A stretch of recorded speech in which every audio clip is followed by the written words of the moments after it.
From the second our friends at Little Wars TV told me that they were going to do a what-if Vicksburg scenario in a war game format, man, I was all in. I determined to have my say in the matter, and I determined to come out to a battlefield. I'm at Monocacy. So, should Robert E. Lee have sent 2 divisions? Should he have agreed to what would have happened? This week, we're joined by Garry Adelman, the chief historian of the American Battlefield Trust, to answer one of the most popular questions you guys have been asking in the aftermath of our Vicksburg war game. What would have happened back east if Lee detached Longstreet, Pickett, and Hood in May of 1863? Garry and I will each weigh in with opposing viewpoints on this very speculative question. We'll circle back to his answer in just a minute. I'll start by offering what I think is some historical evidence for how Lee would have handled the loss of Longstreet in the summer of 1863. My evidence comes in the form of 2 instances when Longstreet was detached from the Army of Northern Virginia with most of his corps. In fact, Lee fought and won the Battle of Chancellorsville without Longstreet, Hood, or Pickett. In early 1863, those troops were on coastal observation and, I think, foraging duty somewhere in southeastern Virginia.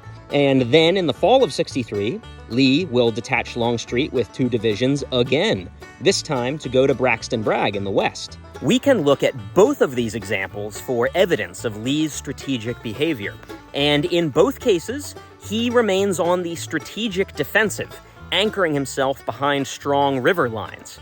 Now, that doesn't mean he wasn't afraid to go over to the tactical offensive like he did at Chancellorsville, despite Longstreet's absence. But I think sending those 13,000 veteran troops to relieve Vicksburg, along with Lee's only experienced corps commander, would absolutely have curtailed Lee's ambitions to invade Pennsylvania, which means no Battle of Gettysburg. There's a nice bonus for the Confederacy. And remember, in May 1863, the Army of the Potomac is in total command turmoil, with President Lincoln losing faith in Hooker after Chancellorsville. So it's quite likely that Lee, remaining on the defensive, would not have faced a well-coordinated federal offensive maybe until later in the year.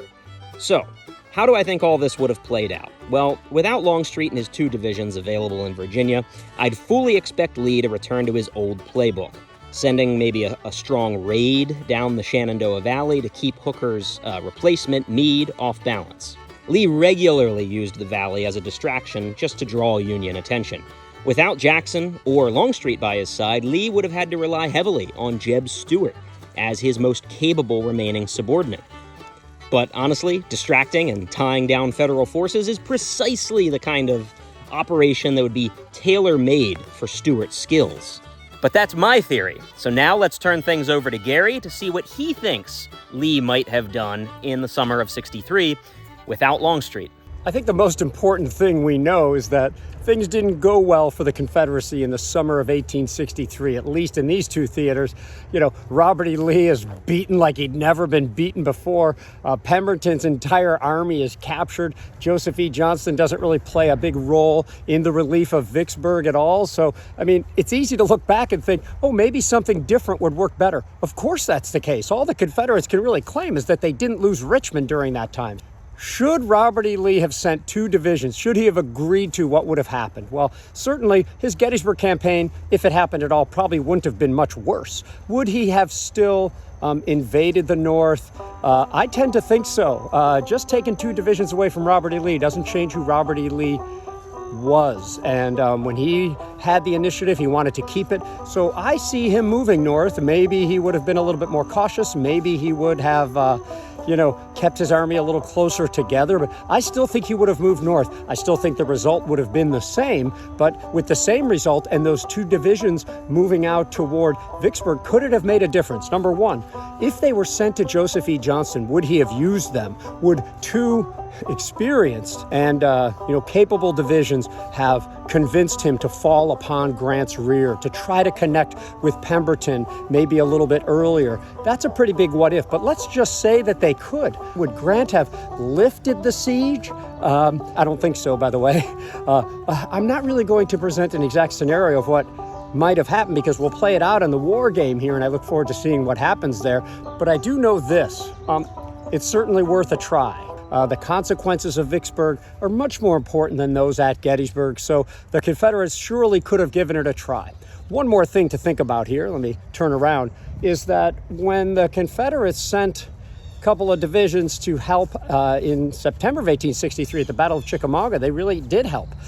Some say they may have tipped the balance over there, along with James Longstreet going with them, of course. But when the Union realized that the Confederates had deprived themselves of 2 divisions at Chickamauga, they could have fallen upon Lee's army, in Virginia, but no. Not long after, they chose to send not 2 divisions, but 2 corps out to the Western armies, and there they stayed for the rest of the war, really helping William Tecumseh Sherman in his efforts. Now, what I'll add to say is that the Union doesn't have the same manpower problems. If the Confederates scrambled reinforcements out to Vicksburg, my guess is the Union soldiers, they've got people in Middle Tennessee, they've got people up in Kentucky, probably would have been able to send some of their own. My final prediction being, even if the most aggressive Joseph E. Johnston came to the fore, even if those 2 divisions arrive, in time to join Johnston, I'm still thinking of the same result.